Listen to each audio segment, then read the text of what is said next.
Hello everyone, welcome to JLo. Marriage is hard work. It takes effort to protect, nurture, and grow a marriage. So how do you sustain that spark in your marriage to make it healthy and successful? Well, we invited a very special friend para bigyan po tayo ng tips, suggestions on how to make our marriage healthier and successful or stronger, hindi ba? So, makasama po natin siya. Suki na natin siya, no? She's actually a registered guidance counselor and has been counseling for more than 29 years. She got her doctorate degree in marriage and family counseling at the Gordon Conwell Theological Seminary in USA, and she is happily married to Hans Chua, her first and last boyfriend. Ladies and gentlemen, please help me welcome, of course, our good friend, Dr. AJ or Janet Yu Chua. Okay, Doc Janet, welcome to JLo. Hello, good afternoon po sa inyong lahat. Yes, welcome back, Doc. Suki na. Thank you, Sir Jerry. So this time, gaya ng nasabi natin last time, pinag-usapan natin last episode, yung conflict, di ba? So ngayon naman, we would like to ask you to give us some tips, no, on how to make a marriage last or work. No? Ano ba ang pwedeng, posible ba yun, Doc? Talagang parang it will last, it will bind. Yes, totoo may forever, my friend. Totoo meron, but it's hard work. You have to work hard for it. Okay, so may forever. Yun ang good news doon. Yes. Yun ang good news, di ba? So, ang title ng pag-uusapan natin ngayon, Doc, ito, Marriage That Binds. Wow, ganda ng title, no? So, unahin natin, ito. Sino to? Sino to, Doc? Wow, syempre ako at asawa ko. This is what I posted during our 7th wedding anniversary.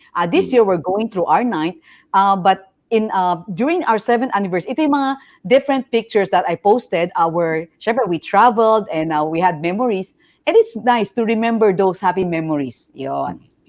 Wow, congratulations. 9 na? 9? Yes, going 9th na kami. Wow. Sino yung congratulate ko? Ikaw o si Hans? So, pareho kayo, syempre. Yes. Okay. So, ito. O, yan. Syempre, sabi ko nga, there's forever in marriage. The most important thing is you have to let God be the center of your marriage. Sabi nga sa Ecclesiastes 4:12, a cord of 3 strands is not easily broken. So tingnan mo yung picture, as the husband grows closer to God and the wife grows closer to God, yung distance ng husband and wife mas umiikli. Pag habang pataas na pataas, that means lesser misunderstanding, lesser conflict. Tama. Kaya dapat nasiga, nasa picture talaga. Kundi mas mahirap. Tama. Okay, ito. Tapos, one of my tips would be to put your spouse first. Ibig sabihin, syempre si God ang number 1 sa buhay natin. Ang sumunod, dapat asawa. Take note, asawa. Hindi pwedeng ang sumunod, anak, parents mo, kaibigan mo. Of course, another woman or another man, bawal rin. Or career mo, business mo. Hindi pwede. Because the best gift that we could give our children is a strong and happy marriage. And syempre, sad to say, if you neglect your spouse's needs, sometimes it would lead to infidelity or yung nangangaliwa, in which we want to avoid. And if you look at this book, I'm promoting this book.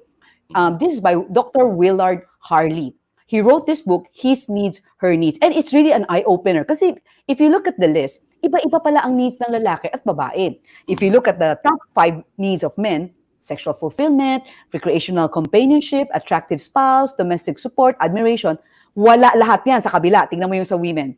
Affection, kailangan ng babae, conversation, honesty and openness, financial support, family commitment. So we're gonna go through this one at a time. And then I'm gonna give you some tips. How can you do that? Ayun. Tama. Oo, hindi ko. Binabasa ko nga to, Doc, kanina. Sabi ko, parang walang nagtugma.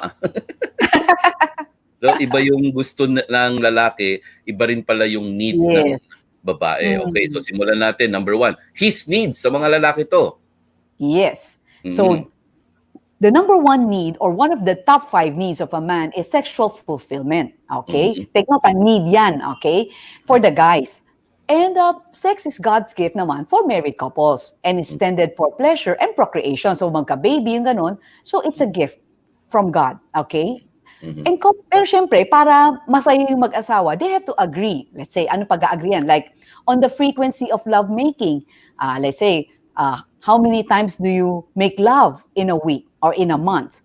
But we have to remember that men, feel love, okay, after sex. But Mhm. while women, baliktad, they need to feel love to want to have sex with their spouse. Okay? Hmm. Kasi ang sex nga, it's not a need for women. Mhm, But mhm. wives, to all the wives out there, please refrain.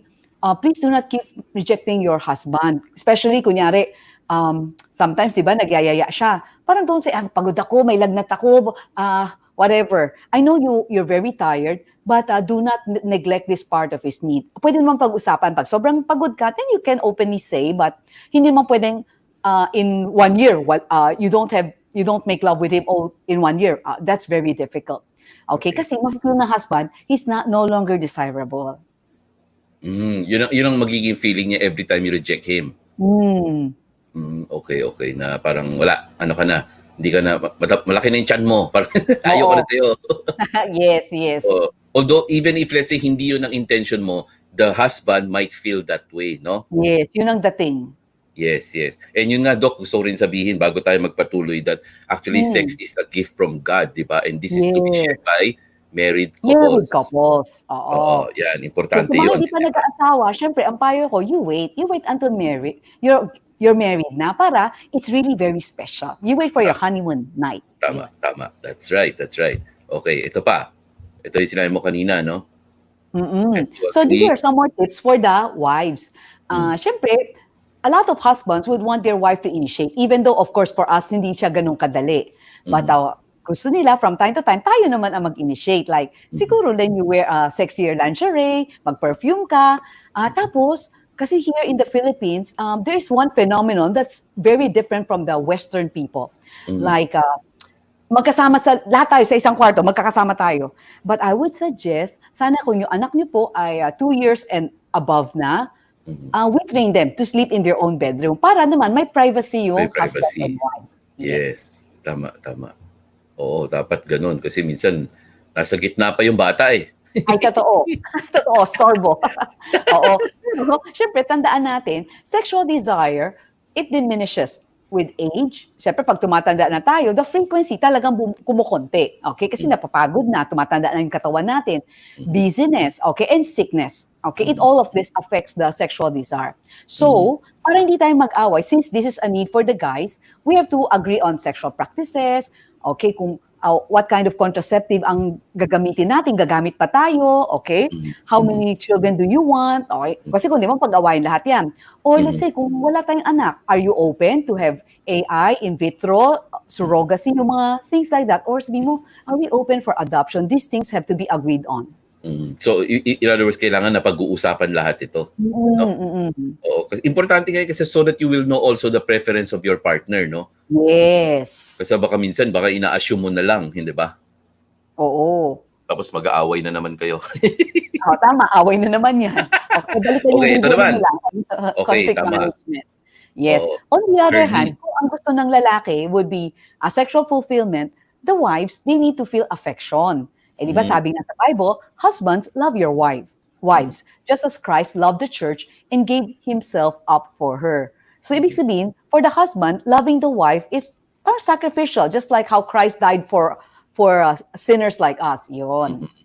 Okay. So here are some tips. Like, you make her feel loved and secure. Di ba, minsan napapatawa tayo, happy wife, happy life, kasi less problem sa bahay, di ba? Yes, So, yes. importante, you have to know, ano yung love language ng asawa mo? Like, words ba? Nafe-feel ba niya love siya because you say, to tell her that you love her? Or gusto niya magbigay ka ng gift? Or maybe it's spending more time with her. Yung iba naman, they like touch, like, she wants to be hugged more, kissed more. Or Mhm, sometimes it's service, like you help around the house. So it will depend. Lahat naman mhm, niya importante. tama. Pero, normally, we have our top two love languages. So, yun ang alamin mo. And if you want, you can go to, this is propagated by Dr. Gary Chapman. You can Google it. You can take the test online, free. Para malaman mo, ano ba yung love language ko? Ano naman love language ng asawa ko? Yon, Mhm, importante siya. So, ibig sabihin, we could also compliment more, we could give flowers, or dapat alamin mo naman kung ano yung favorite food ng asawa mo, yung ganon. mhm, Para mhm, we show love the way she wants to be loved. And mhm. that picture kanina, it's a gift from Hans. He gives me flowers during our, kunyari, either special occasion like birthday, anniversary, or Valentine's. Okay, bigay ni Hans ito? Okay, like also please remember for the food. Ah, Okay, ah. Maganda yan, pero maski dangwa lang yan, ang ganda-ganda na. Oh, 'di ba? So, you Ikaw can say talaga. na, "Ang mahal-mahal, then you go to dangwa," 'di ba? Oh, 'di ba? At marami pa siya nabili, oo. Basta Hindi ko na masaya nga ako, 'di ba? hindi Oo, ko na nga tinanong kung importante saan naalala galing yan, niya. eh, ikaw hindi ko na nga Eh, tinanong kung siyempre saan galing yan, napapa-promote eh. din ako. Ah, Ha? Hindi ko na I tinanong will kung share saan with the galing guys. yan. Oo. Dangwa nga. Oo nga, pero Okay lang. pero pero ang ganda 'no, ganda. It's Yes, maganda. sabi nila Doc, it's the thought that counts, Yes, 'di ba? tama. Okay, ito pa. Ayan. Another way is to help in household chores. Tumulong tayo kasi there's a phrase, sex begins in the kitchen. What does it mean? It means that, syempre, parang the wife feel love kung tumutulong ka sa mga gawaing bahay. Let's say, Hmm, for me, hands help me with the dishes kasi wala naman kami kasambahay, clean the CR, basta tutulong siya. So, syempre, if the wife, okay, tumutulong yung husband, then the wife would have more energy for lovemaking. Kundi parati sabihin niya, hmm, pagod na, nagtatrabaho sa labas. Pag uwi, pabantay ko mga bata, magluluto ako, whatever. So, hmm, when it comes to lovemaking, ayaw na niya kasi pagod na siya. hmm. So, you can show your love by helping her also. Okay, okay. And importante rin, you also love her family. Like, kunyari, love each other's family, importante yan. Like, okay, texting you each other's family members, giving Christmas gifts, treating them out. Okay? And my friends, if your wife feel loved and secure, hindi siya mabilis magselos. And syempre, okay, I'm not scaring you, but right now, there are more and more cases of what we call emotional adultery.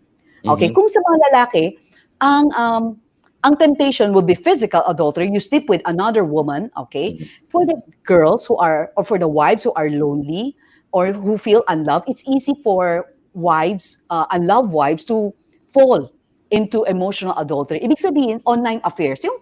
She never slept with a guy, but yung mga feelings na dapat ibigay or love na dapat ibigay sa husband, napupunta sa ibang guy. So let's mhm, be extra careful for that. mhm. So ito yung parang if let's say the wife will go online ta's may ma-meet siya, may makausap siya, parang gano'n. Vulnerable siya do'n.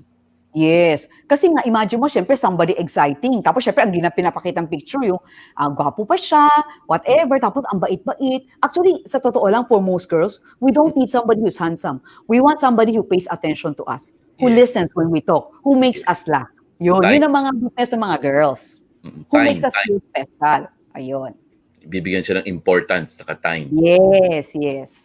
Naku, oo. Ito naman Doc. Ayan. Pero ito yung warning ko sa mga lalaki. Not having your need for sex met, hindi yan excuse para mag-adultery. Like, sad to say, look at these pictures. Nasabi mo asawa mo, pero may ka-text kang iba. That happens. Now, with technology, this really happens. Okay? So, here are Mhm, some tips. Please click on. Remember, the Chinese word is very, very interesting. mhm, If you notice, there are two characters there. mhm, Okay? The second character, parang may isang parang bahay. Yung sa baba, it's called ni, okay, babae. So in mhm, one house, there should only be one girl. mhm, Kasi, if you look at the Chinese word for adultery, it's in, tatlong babae. My mhm, friends, yung peace is ping-an. Okay, isa lang yung babae. But mhm, if there are a lot of women, that is called in, walang peace sa bahay. Talagang magkakagulo yan. Okay, so mhm. please be extra careful. And here Okay. are some tips I'd like to share. Please be aware that there are a lot of adultery na nag-start with innocent. Take note, innocent friendship. What's innocent friendship? Yung totoo naman, nag-start siya sa friendship like minsan, mag-office mate, Mhm, or na-meet mo sa wherever. You started out as friends. Pero, hindi ka nag-set ng boundaries. You started flirting. Uy, sexy-sexy mo naman. Or, tapos parang eventually, sige, kain naman tayo sa labas. Take note, kayong dalawa lang with no mhm, other person na umpisa na yan. And so please, avoid texting double meaning messages. Like, kunyari, you don't text another, kunyari ako, I cannot text another guy, I miss you. Nagets mo yung mga mhm, iba yung dating eh. mhm, Okay? And please avoid touching the opposite sex. Okay? Yung mga may parang pasimpleng chancing, no, no. Please mhm. be very careful. Kasi Kasi madaling baka ma-ano yun, Doc, madaling ma-misinterpret. yes. Tsaka hindi lang ma-misinterpret. Hmm, Mabilis mahulog yung the other party, lalo if that person is very, let's say at the time, at the height of it, nag-aaway na sila mag-asawa. And then mhm. somebody hug them, show them love. Parang yun, mabilis sila mahulog. Tama, tama. Vulnerable 'no? Mm-mm. Oo, tama. Okay. Ano pa Doc, meron pa ba dito? Avoid Sige, keep touching. on my friend. Yes. Same for the guys, para ma-remember mo, let's say, you can wear your wedding ring, or let's say, yung sa cellphone mo, may picture na asawa mo, para, especially when you're traveling around, let's say, there are business trips na hindi kasama yung asawa, that you are reminded that may asawa ako. It's a Mm, reminder for yourself.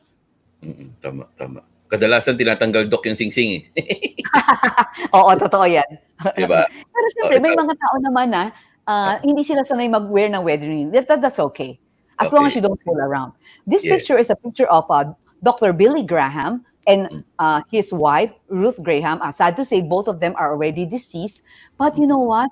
Ang they've been married for more than 70 plus years. Okay, before, of course, Ruth first passed away. Tapos, Billy Graham passed away no, when he was already na 90 plus. Pero alam, mm, believe na believe ako sa marriage nila. Talagang may forever. Imagine mo being married for at least 70 years. mhm, Tapos, yun na nga, talagang till death do us part sila. mhm. Tapos, how come, all throughout those years, even though Dr. Billy Graham has traveled to so many countries, okay? Yes. Kasi may mga standard siya. Meron siya he set boundaries to protect himself. Sabi niya, he would avoid dining and traveling alone with the opposite sex.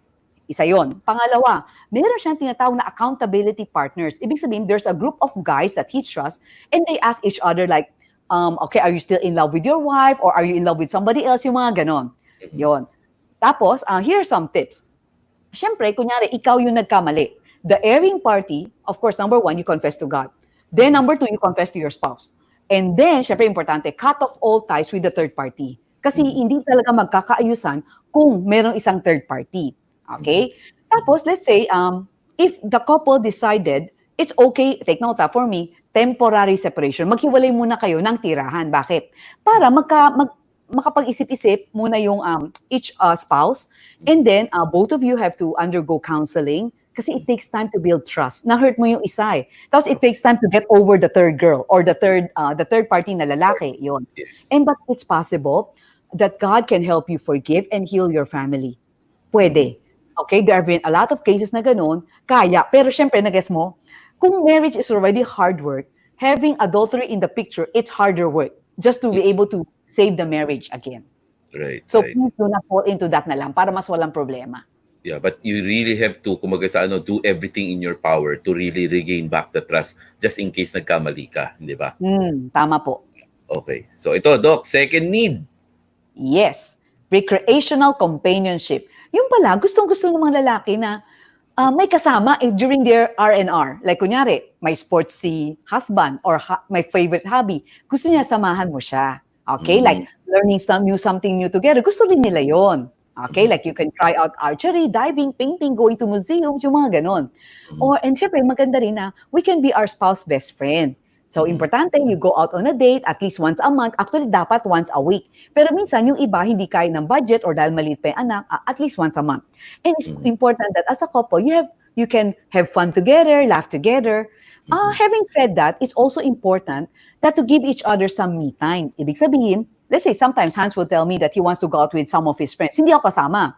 And then mhm, it's okay. Kasi may mga lakad ako na gusto ko, let's say I want to meet up my girlfriends, mga friends ko from high school that we want to chat. Hindi rin siya mhm. kasama. Okay lang yun. Basta importante, you are not fooling around, walang problema yan.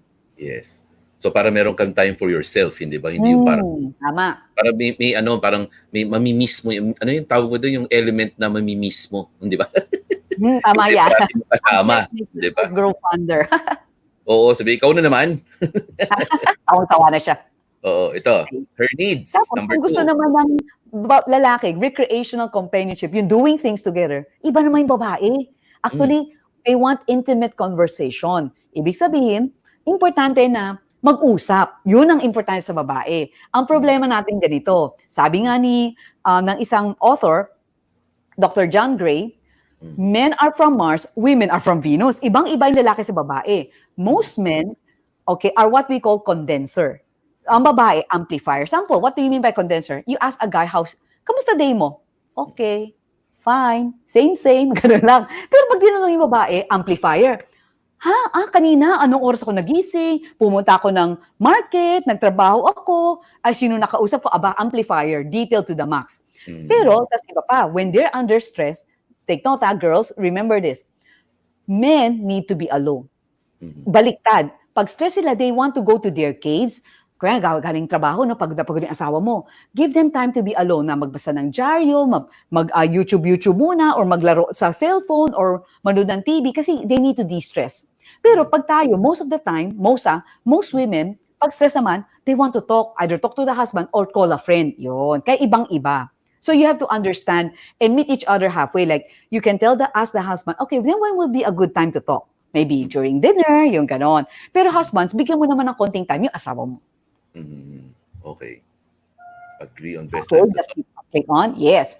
Tapos, girls, give the gist. Let's say for me, I have 10 things na nangyari throughout the day. I want to tell my husband, my friends, hindi kaya ng most husbands or most wives, most husbands na makinig ng 10. Mapapagod sila, pagod na sila. So, ang Mhm. gagawin ko, pa-prioritize ko yan. Ano yung top 3 or top 5 na importante? Yun ang ikukwento ko sa asawa ko. Yung number 6 to 10, ako kwento ko sa mga friendship ko. Friendship, colleagues, yung mga, mas hindi naman super importante. And Mhm. please, when talking to guys, don't beat around the bush. Go straight to the point. Okay? Mhm. Mhm. And syempre, kasi madaldal tayo, di ba? Please avoid the tendency to fill every silence. Pag tumahimik si guy, at tumahimik ka na lang muna. Kasi baka Mhm. nagpo-process pa siya, nag-iisip pa siya. Mhm. And ayaw rin ng mga guys na we're nagging. So we Mhm. don't nag. We don't keep repeating ourselves. Okay? Okay. And we also take note that sa mga men, they usually don't want to share their problems. It's a men thing. Kasi most of the time, ito yung reason nila. Sabi nila, they don't want to burden the wives. Okay? But I'm also talking to the husbands.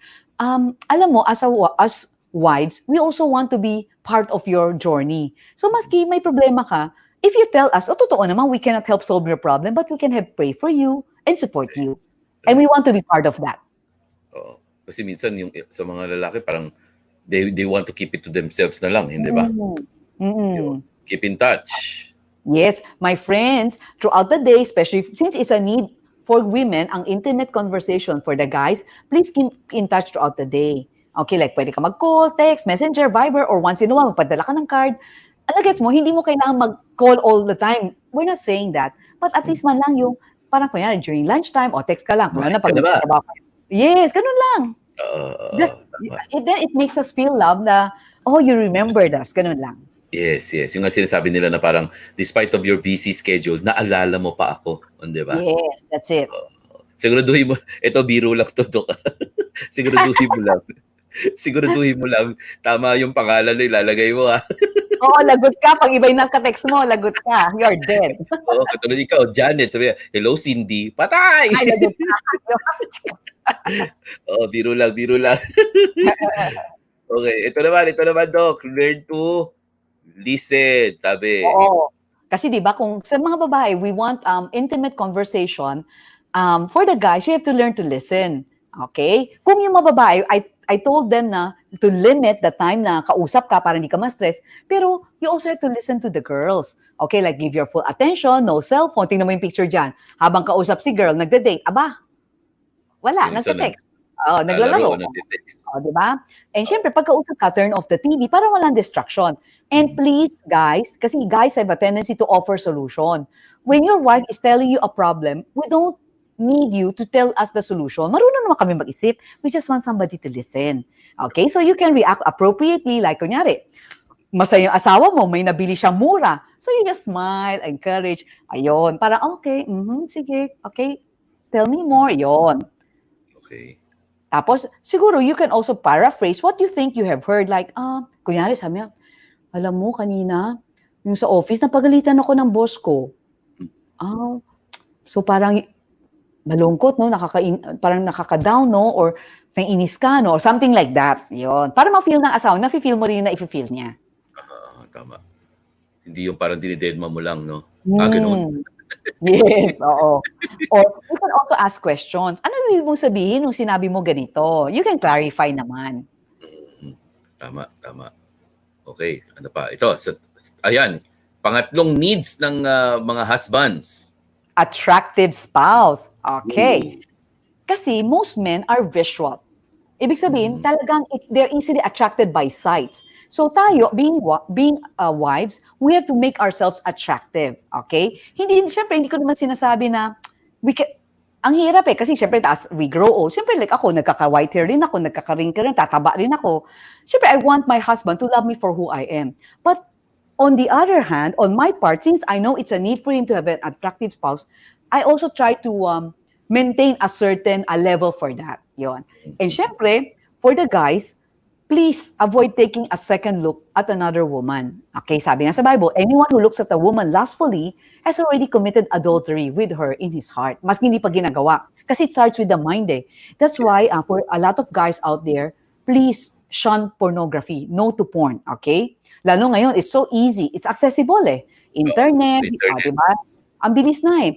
Kasi bakit? Sabi mo, ay may asawa na ako. Actually, somebody asked me before, like, Dok, may asawa, mag-asawa na kami. Can we watch it together?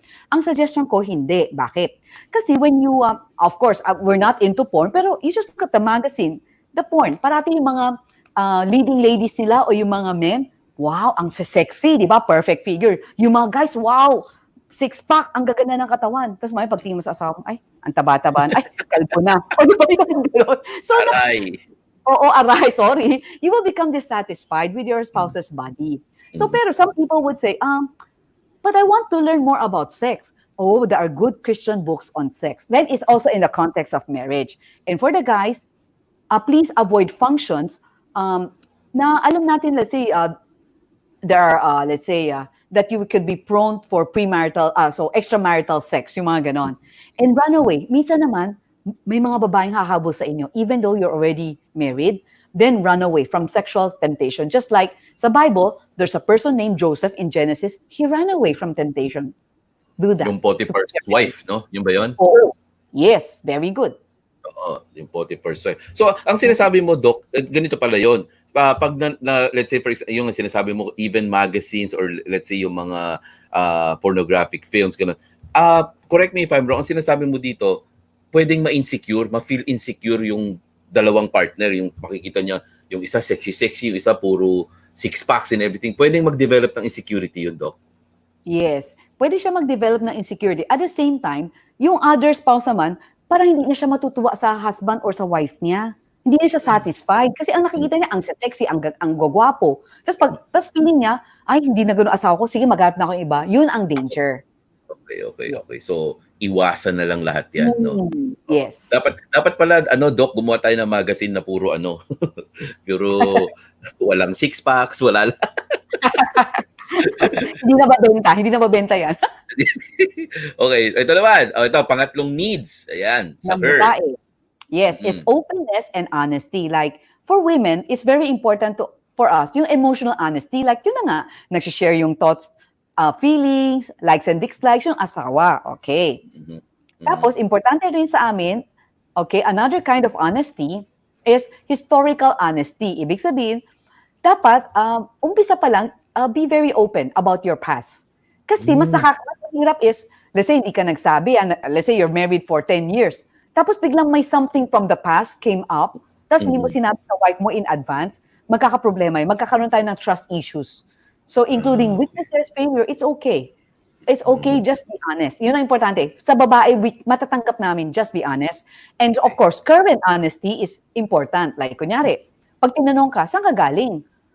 You don't lie about that. Kasi if you lie about that, then, ibig sabihin, tinatago ka. Let's say, tama-tama, may ka-text ka. Tapos, tinanong ka sino ka-text mo? Tapos sabihin mo sa akin, secret. O, di ba? Parang, duda ako. So, let's say, for me and Hans, we trust each other. At the same time, we know each other's password. Actually, we have the same password, okay? So, ibig sabihin, anytime he wants to check on me and I want to check on him, it's easy. And since wala kaming tinatago, we're open. That's why we know each other's passwords. Pero may sad to say, there are some naman na tinatago nila. My friends, sa pag-aasawa, wala nang privacy issue. You can't tell me that it's privacy. Kasi mag-asawa na tayo eh. And one way to develop trust is just being open. Right. Being Tama. Actually, yun nga, yung kasi issue yan, di ba? Sinasabi nila, yung mga passwords ayaw ibigay because they deserve their privacy daw. But at the same time, sinasabi mo ngayon, it basically promotes trust, di ba? Yes. So, parang wala naman akong tinatago eh. Di sige, tingnan mo. Di ba? Tama. So, pero wag kang galit. Ayan, yun ang password, tignan mo. Oo nga. Wag ganun. Okay, ito, anong future honesty? Ibig sabihin, kunyari lang kunyari, yung the guy has plans of migrating abroad, or the guy has plans of setting a business, or the guy wanted to retire in the province. Dapat ngayon pa lang, kinukwento mo na sa asawa mo. Kasi masyashock yung asawa mo. Pag biglang, let's say, that day, sabi mo, lumabas na yung visa, mamigrate na ako. Hindi mo man lang sinabihan ni asawa mo, yung, we want to be part of the plan. We want to be, para at least masasike mo na rin siya na, gusto mo pa mag-retire sa province. Kunyari lang, ayaw pala ng asawa mo. Pag-uusapan niyo yun. Kasi we want to meet each other halfway, di ba? Let's say somebody Yes. wants to retire in the city, somebody wants to retire in the province. Magiging problema yan. Tama. Parang hindi siya parte ng plano mo, 'di ba? Yes. Mm-mm. Baka isipin pa ng partner mo, gusto mo siya iwan. Yes, tama po. Oo. Ito, his needs, yan, pang-apat. Okay, very good. Domestic support. Ibig sabihin, ang gusto ng isang lalaki is, let's say, pag uwi niya, it's a haven. It's a very safe place for him. Tahimik, masaya. So, ibig sabihin, ang expect ng asawa, most of the time, is the wife would take good care of the children.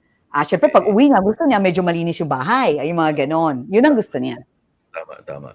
Kaysa naman yung pag-uwi niya, ang gulo-gulo, no? Oo, totoo yun. Pero mo, pagod na pagod ka na, pag-uwi mo, ang gulo-gulo pa, tapos sabihin ng asawa mo, ligpit ka na, nandito ka na, magligpit ka na. Mag-aaway na yan. Kasi pagod na rin siya from work. Oo, ako pa pala magliligpit, di ba? Yun. Ito, pang-apat naman sa her needs. Her needs is financial security. Yes, we want, the wives want to feel na secure in terms of finances, na hindi ako mamamatay sa gutom. So, syempre, the husband has to work hard para, syempre, for the family's current needs and future needs. Lalo ngayong pandemic, di ba? A lot of people are losing jobs and everything. So, it would be good, parang if my husband still has a job, pero kunyari, wala, syempre, intindihin natin, wives. Let's support na makahanap ulit siya ng job. So, supportin natin. Kunyari, if my husband, let's say, loses his job, syempre, as a wife, dapat tutulong rin ako. Ako muna maglabas ng pera or ako muna mag-work. It's okay. Tulungan lang naman yan. But one of the needs lang is that we just want na ma-feel na we are secure, okay, financially. Tapos, syempre, wives, we want to feel financially secure. But please do not squander the money. Huwag natin gagastusin sa mga luho lang, yung mga pinaghirapan ng asawa natin. Sa mga vices, ganun, wag naman. Okay? Tapos dapat pag-usapan sino ba mag-handle ng budget? Ang sagot ko, hindi porke lalaki o babae, kung sino magaling humawak ng pera. Okay? Tapos dapat may budget tayo, monthly expenses, para we don't go into debts. Hindi tayo mangungutang. Tapos, kunyari lang dapat pag-usapan rin, like, magkano ibibigay natin sa magulang natin? Kasi may mga magulang na kailangan natin suportahan. Tapos, what if gusto natin rest and recreation? Siyempre, dapat may budget rin tayo. Let's say for us with Hans, we already agreed that we save on gadgets. Like, we don't buy a lot of gadgets. Like, yung cellphone ko, bibili lang pag nasira. Kasi, tapos we save on electricity para yung konting pera masave natin, mapunta rin sa, because both of us want to travel. That's why we can travel. Okay? Kasi we save on other things. Tapos, syempre, importante rin for us to talk about tithing. Like, giving back to God, okay, we also donate to the church. Pinag-uusapan rin yun, na nasa budget rin siya. Yun. So, ginagawa mo ba dito, Doc, basically sa start ng year, parang business, parang meron kayong planning, may ganun. Ganun ba ginagawa nyo? Pero pag kami, we're not that formal. Ibig sabihin, we just talk about it, but we don't really yung parang yung kada sentimo sinusulat, no. May mga taong sanay dyan kasi accountant sila. Kaming dalawa ni Hans, we're not like that. But it's more of the general idea. Parang general idea na. But do you do it on a yearly basis or on a monthly basis when you talk about your budgets? Ay, wala na. Napag-usapan na once is enough. Once lang. So, alam na agad. Yun na yun. Unless, kunyari sabi ko, parang God has moved me, I want to give more to help the poor. Yun, parang gano'n. So, I will tell him, then we discuss about it, something like that. But in your case, Doc, kasi both of you are working, if am I right? Okay. But what if, kasi ito yung nagiging issue, Doc, what if, let's say, yung babae ang nagtatrabaho, tapos yung lalaki ang nasa bahay? Does it still applies yung mga binanggit mo kanina? Siyempre, mas mahirap kung you only have one income. Yes. But workable. But if you ask me, kasi uso naman yung term ngayon na house band, that's difficult. For me, difficult in the sense, for the ego of a guy. Hindi Okay. unless the guy is happy being a Okay. husband. Some are Okay. happy. Kasi they prefer taking care of the house, taking care of the kids, sending to school, wala mang problema. Ibig sabihin, since mas magaling siya dun, mas gusto niya, kung yun ang ginagawa, he is happy that I'm happy. Yeah. Pero I'm sorry to say, there are some men who are relegated to that role just because na mas maliit ang income niya. Kaya para in a way sacrifice. Ikaw na lang sa sacrifice ko kasi mas malaki income ko eh. Ikaw na magbantay ng bata. Pero yun pala hindi masyadong masaya. Sometimes that's a magiging problem na magkakaroon ng third party sometimes. Yun. Pero ang Or ano dito, based away. sa mga pag-uusap natin dati, mas maganda rin na napag-uusapan to. They have to agree on that, right? 'Di ba? Yes. Oo, Tapos kunyari pag-usapan. houseband siya. Oh, yeah, parang let's say, okay, dapat houseband kunyari. Dapat siyempre may allowance rin siya. Kundi wala siyang kapera-pera, kawawa naman siya. Yes. Yes. Siyempre Yes. parang feel deprived. Pero kaya kunyari I'm the wife, husband yung sa akin.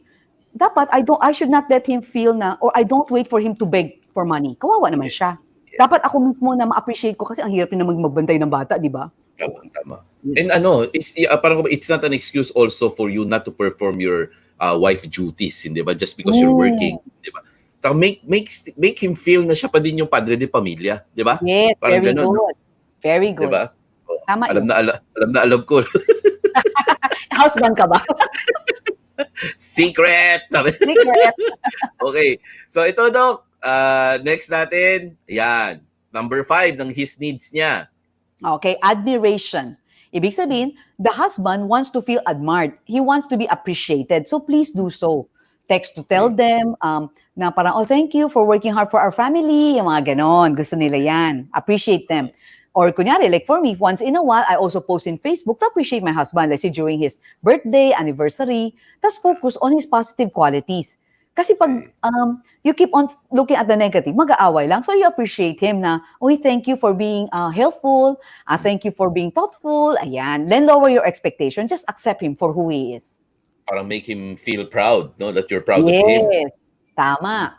Ayun And na. syempre, we can request naman na he could improve on a negative trait, pero say it nicely and thank him for all the sacrifices. Tapos kunyari, Father's Day, wag kayo NR, para no reaction pag Father's Day. Pag Father's Day, you ask your kids, you help together with the kids, give a card, kunyari, bake something, para masaya si Papa. Parang proud na proud kayo, yon. And I've seen some parents, ang galing, some wives, sila yung nagpo-post sa Facebook, parang thank you for being a good dad, o yung mga ganon. Kasi mali pa anak nila. Yes. Tapos biglang, thank you for being a good dad. Tapos maglaba ka na. Kawawa naman. Huwag mo sabihin sa Facebook yun. Oo, syempre wag. Ito, continuation. His needs. Ayan, respect him. Yun, Respect. sinabi mo na, no? Okay, yeah. And there's a book, you guys can check it out, called Love and Respect. Ibig sabihin, for the women, we want to be loved more than want to be respected. For the guys, baliktad pala. Instead of feeling more love, they want to feel respected. And that's really what the Bible teaches. Sabi nga, submit to your husbands as you submit to the Lord. Ibig sabihin, I'm submitting to God. And because God wants me to submit to my husband, I submit. Okay, so please, wives, huwag niyong gagawin itong ginagawa sa picture na parang you belittle the husband. Please don't put him down in front of other people, especially the kids. Okay, huwag mo siyang mamaliitin. Kasi mawawala yung respect ng mga anak mo sa kanya. And ang danger is, he might look for somebody who would make him feel like a man. Okay, especially during midlife crisis. Tapos, ayaw rin ng mga lalaki, most of them, they don't want us wives giving unsolicited advice. Ano ibig sabihin? Ibig sabihin, pag sometimes hindi tinatanong, huwag natin turuan. Pero sometimes, I would say, minsan nagbibiro na, can I give some unsolicited advice? O, pag sinabi niya, okay, then sasabihin ko, pag sabi niya, ayaw, o di wag. Kasi baka may nagkakit eh. Or wait for the husband to ask, di ba?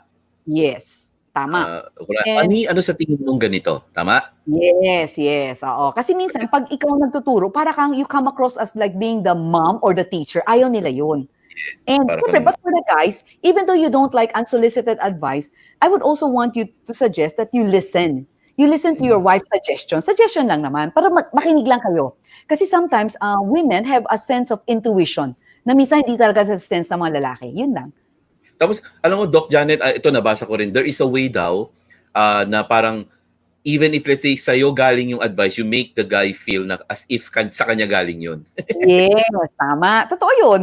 May tips daw na gano'n. Paano ba yun? Pasimple ha. Kunyari, oh, kunyari may decision siya gagawin or kunyari may gusto siyang bilhin.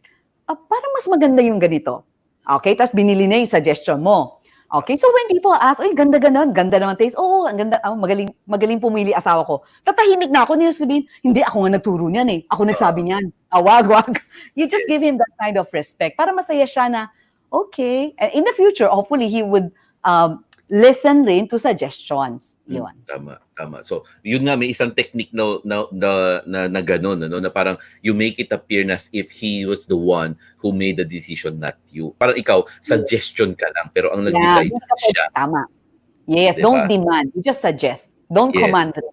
tama, yun. So, ito And tayo. last, So, last panlima one, ng her needs. her needs. The last is family commitment. Ang gusto ng isang wife sa isang husband is being a good dad. Like, kunyari, Mm, kasi sometimes, hindi natin naman nasisisi naman yung mga lalaki na, of course, they work very hard. So sometimes, pagdating sa bahay, ayaw nila na makialam. But alam mo ba, the wives, they want you to be part of the growing up of the kids, like raising them up, disciplining. They would want you to be there.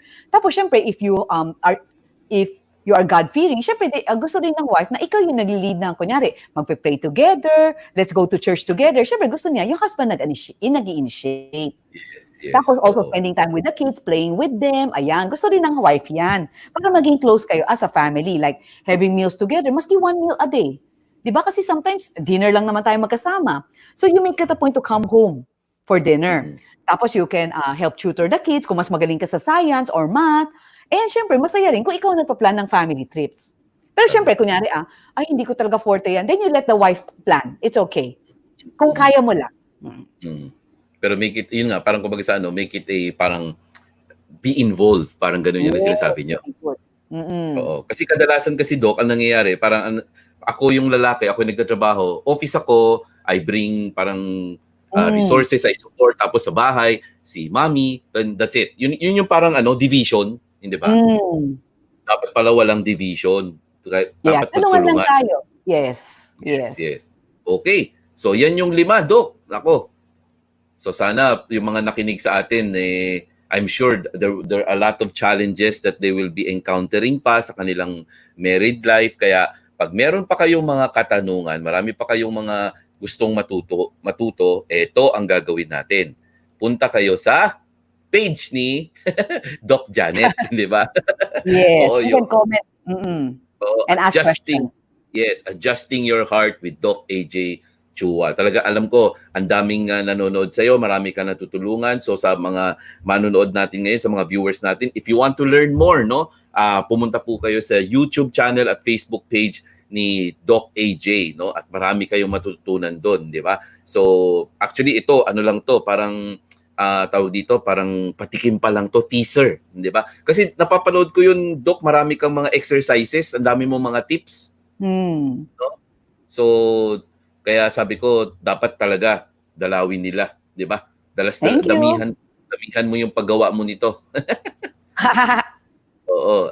So congratulations, Doc, sa mga endeavors mo. And again, we'd like to thank you for joining us today. Maraming salamat sa time mo, sa wisdom, no, sa mga tips. And we look forward to have you again on the show, Doc Janet, Doc AJ. Yes po.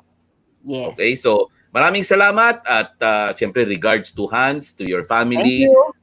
and stay safe and God bless you, Yeah, Doc same to all of AJ. you. Okay, Yes. bye-bye. Maraming salamat. Okay. So, yan po, no? Nakasama po natin si Dr. Janet Yuchua or Dr. AJ, no? At binigyan niya po tayo ng mga ilang mga tips, no? Kung paano ba magiging mas matatag ang ating relasyon. Talagang give and take lang po talaga yan, ano? So, bago po tayo tuluyang magpaalam, ito po, no?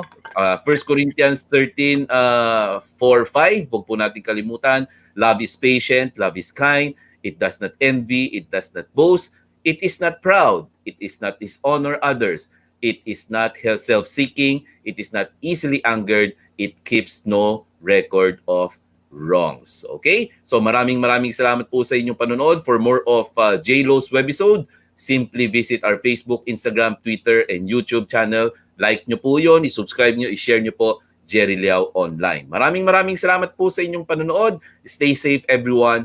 God bless.